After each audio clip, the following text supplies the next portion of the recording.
The General Officer commanding of Eastern Command, Lieutenant General Rana Pratap Kalita, was the guest of the month at Guwahati Press Club's event today, and while interacting with journalists at Guwahati, he made some very significant comments regarding developments on the India-Myanmar border in Mizoram, given the fact that there have been fresh fights, fresh conflicts on the other side of the border between the pro-democratic resistance forces and the Myanmar military junta, and therefore, after that, there have been fresh influx of refugees, and therefore, the India-Myanmar border has been a key focus for New Delhi, and the Eastern Army commander gave details in terms of what has been the strategy of the border guarding force, in this case the Assam Rifles, in terms of allowing the refugees. In fact,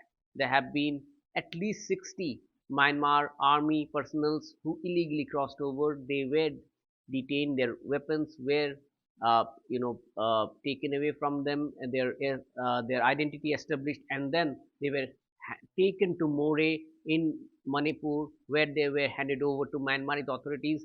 The senior army official also spoke in details about the situation in Manipur and how sharp polarization between the two communities had led to sporadic incidences, although army says that they have been able to largely contain the widespread violence that Manipur saw since May 3rd.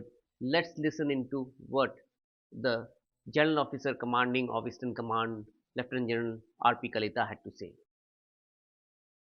Yes, that's a good question because you see, any instability in our neighborhood is not in our interest. It definitely impacts us because we share a common border. And the problem of Indo-Myanmar border get accentuated because of the difficult geography and terrain conditions and lack of development. The terrain is extremely difficult. There are no roads and tracks in lot of many areas, and there are thick jungles. And because of the ethnicity of the people of same ethnicity living on both sides of the border, we have been having traditionally a very porous border, including that free room regime. 16 kilometers people if you go, it is suspended since COVID. But then since people have got used to it, so there are a lot of free movement which keeps taking place. So it becomes difficult for the forces that are managing the borders to identify who are the people from our nation and who are the other side. So that problem is there. So having said that, as far as the refugees are concerned, there are two ways. One is, whenever we have seen, whenever the fighting intensifies between the Myanmar Army and the pro-democracy forces, in the areas close to the border, for the common people, villagers who are living there, to escape from those immediate conflicts, they cross over to our side. And after some time, some of them goes back, some of them remain here. So there are some limited numbers which are there in Manipur, who have come in sought shelter, but there are some larger numbers which have come to Mizoram because they belong to the same ethnicity. That definitely is a problem, but there is a due process that is being followed to identify all these people and carry out their biometrics and then keep the record and keep them localized to certain established camps and localities. And so that there is a track on who is coming and who is staying, who cannot, so that they are not part of some militant group or some group which are carrying out drug trafficking. You all are aware that that's a common route through which the drug trafficking also takes place. So the efforts are on to ensure that that thing is addressed. As far as Manipur situation is concerned, you all are aware, you are more aware than me what has happened since 3rd of May. Our aim initially was to carry out rescue and relief operations for the people who have been displaced from their houses. And then thereafter, we have been trying to contain the violence, which we have been largely successful. But because of the polarization between the two communities, the Metis and Tupi, some amount of sporadic incidents keep taking place here and there. Like the incident yesterday where two police, including an IRB policeman, were also killed. So our efforts have been to contain the violence and motivate both sides of the conflict to come in for peaceful resolution of the political problem. Because ultimately there has to be a political resolution to the Assam Rifles managing the borders along the Indo-Myanmar border, both in Manipur as well as in Mizoram. They have got the border outpost close to the border itself. So the aim is very clear. As far as the directions are very clear to the forces there in the border. The people, common villagers seeking refuge to escape from the conflict in Myanmar are not stopped.